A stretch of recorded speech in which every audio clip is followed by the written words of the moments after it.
In this video, I'm going to show you how to get live data on Sierra Chart. So this is a perfect if you're trading a future, stocks, or crypto.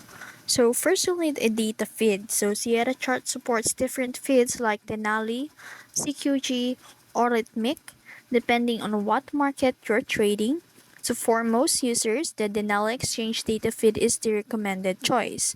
So now to activate the data feed in your account, so listen carefully as I explain each step because some steps in here is will not be shown on the screen due to restrictions. So now um first go to the Sierra Chart website to log into your account and click activate services, and then under the data feed sections enable the Denali feed and subscribe to your preferred exchange like CME for futures, and note that some exchanges require you to sign a non-professional agreement.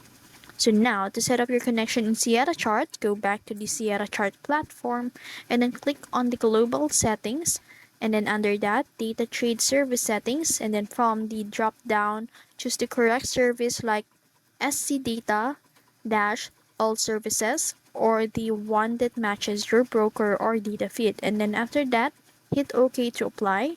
And now to test if it's working, go to the file and then find symbol and then select a symbol under subscribe exchange like ES for S&P 500 futures and click open intraday chart.